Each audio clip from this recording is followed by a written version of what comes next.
What's going on, guys? So welcome to another iZombie review, and I am totally sorry that these things are hella late, but everything's been so crazy lately. We got trailers dropping, we got freaking shows coming out. My freaking favorite show, Doctor Who, just came back, and I'm trying to figure that and putting this in the schedule somewhere. And there's just a lot going on right now, but it's a good problem to have. So let's go ahead and dive in to this iZombie review, because man, oh man, why is this show just so good? Like, it's so good. And one thing I gotta say is I'm so glad that in this episode we finally got to dive into Clive's past, because this is season 3 and we still don't really know that much about Clive. We knew that he was like deep undercover at one point in his whole detective agency thingy. I meant to say career, I don't know why I said agency thingy, but yes, we finally got to dive in to see what Clive's relationship was to that kid from the first episode. We got to see where his Game of Thrones obsession came from, because if you don't remember, when he was dating the girl from season 2, the other detective from the FBI, she like had photos with him or whatever, and she showed that he was like really obsessed with Game of Thrones. So I thought it was really awesome that they showed us where his obsession came from, because the kid tricked him into be like, hey man, you ever watch Game of Thrones? And then he freaking watched like all of the first season or whatever that night he was watching them or whatever. So I thought that was pretty cool. And then we just got to really see a different side of Clive, which is, you know, something we haven't got to see in this show yet. Another thing I want to point out about iZombie reviews is it's very different type of reviewing for me, because it's not a comic book that I've read, it's just a show that I like to watch, and it's a detective show. So it's very different for me to review detective stuff. But, I mean, although I watch Gotham and stuff, but they don't really do detective stuff on that show much. This one's like really clues and flashbacks and all that jazz, which I like it. It's different. But this week's, or I should, yeah, this episode's freaking drama, freaking detective situation that we had was a father and daughter murder mystery. And this was probably my favorite episode that Major was in when he's on freaking Teenage Girl Brain. Freaking Girl Major is hilarious. Like, I don't know about you guys, but everything he was just saying when he was on Girl Brain, Teenage Girl Brain, was just so funny. And like, just the way he was acting in the locker room when he was like telling those other guys, he was like, oh my god, your abs, and this, like, the dialogue and the way Major played his character was just so good in this episode. And this is the kind of stuff I love about this show, because it's just so ridiculous, but at the same time it makes sense. It fits into the comic book lore on why they're doing this, and it just gives you a range of different stuff. It would be really interesting to see what Ravi would be like. I don't want Ravi to become I don't want him to become a zombie, but it'd just be interesting to see what he would be on different types of brains too. Anyway, so freaking Major on Teenage Girl Brain and Liv on freaking Dad Brain was just the best. It was just, I love that dynamic between them. You know, they have the history, they used to, you know, be in love with each other, we're gonna get married and all that jazz, but now they're father and daughter. Like, I just thought it was so awesome. And dude, I want to point this out to you guys. It might be a little weird or whatever, but am I the only one that when I watch this show and they make the freaking, like, entrees for the brains, don't they look kind of good? Like, I'm not serious. Like, they were making that stew and the chili and stuff for the freaking hot dogs, and I was like, man, those hot dogs look pretty good. But with this whole murder mystery, we got to see the one of the suspects, and it just so happened to be somebody that is from Gotham, a show I mentioned earlier, and that was Miss Silver St. Cloud. It was super interesting seeing Silver St. Cloud jump universes and come over to the CW for a show, and she's still just as bad over here sleeping with her stepfather. What?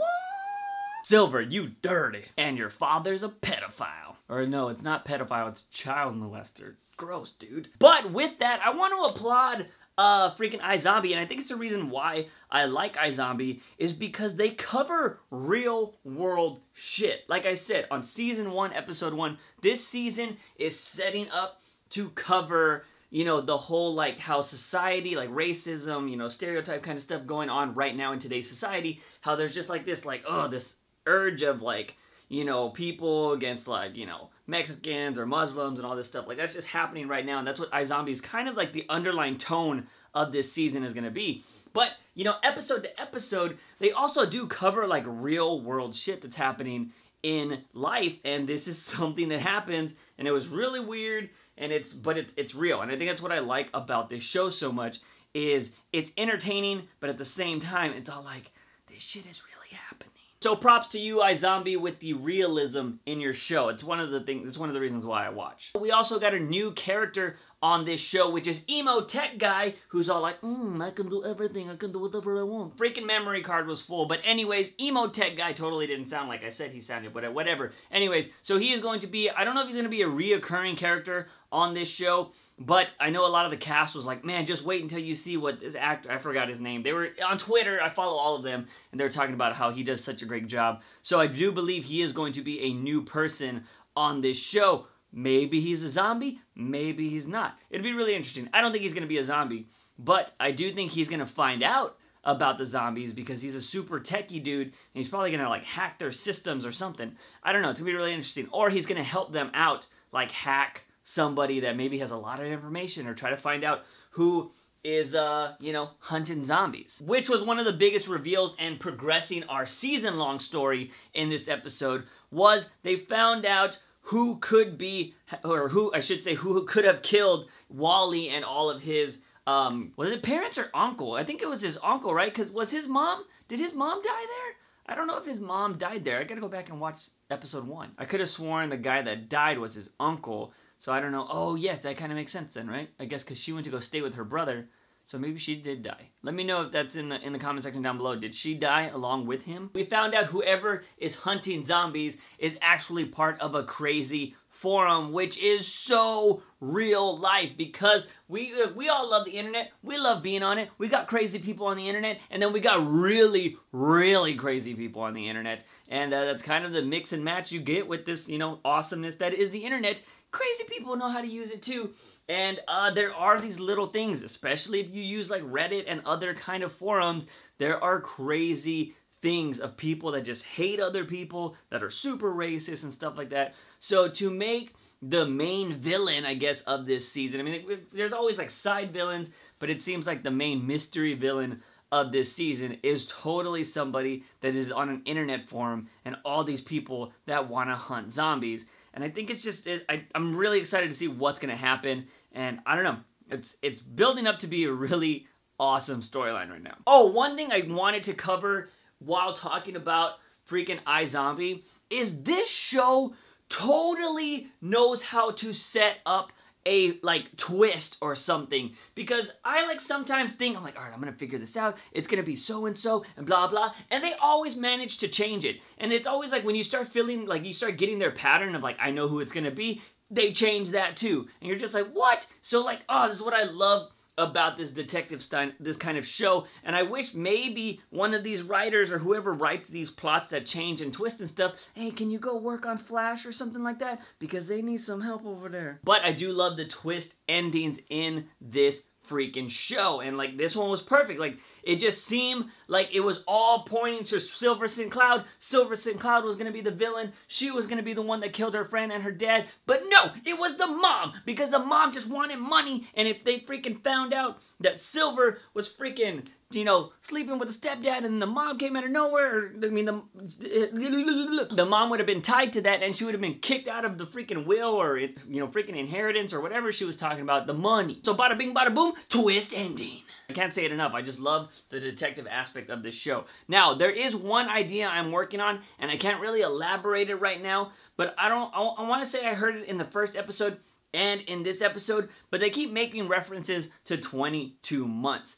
And I don't know if it was just all in this episode or the last episode, but I'm working on a theory right now, because I'm like, why do they keep mentioning that? And it is mentioning to like the whole Max Rager and the boat party thing, and I believe that's the amount of time that's been there since season 1, but I don't know why. So like something in my brain is just clicking, and for some reason I feel like the 22 months aspect, or there's something to do with the 22 months. I believe that's when the zombie thing started, but I don't know why. It's been a while since I saw the episode, because I watch it on the night it happens, but I don't get to do these reviews right away. So, I'll get back to that if there is anything. Maybe on this next episode, if I feel I'm referencing it to something else again, I'll talk about it. But I want to know what your guys' theories are about this whole show right now. There are some things I didn't cover. I know Major is still trying to look for that girl, the one that he was trying to help out, and he was like, you know what, I can freeze you, blah, blah. Do you think he's gonna find them anytime soon? I want to really know what happened to all of that. That's something we'll cover as the season goes along, because he's gonna be searching for them for a while. And what do you think's gonna come from the whole brain tubey things? You know, the freaking Go-Gurt brain stuff? I feel like that's gonna be some kind of a side effect or whatever. Or there's gonna be something with those tubes that is not, you know, not gonna work out in their favor in the long run for some reason. We'll just have to wait and see, but do let me know what you thought of this episode and what you think of the whole series if you just started watching it in the comment section down below. Guys and gals, if you like this video, give it a thumbs up and share it with all your iZombie buddies. Don't forget to hit that subscribe button for all things nerdy and geeky on this channel. As always, I'm your host, JUICEbox. Remember, when you wake up in the morning, ask yourself something. Have I made a little dose of juice? See you guys next time. Bye!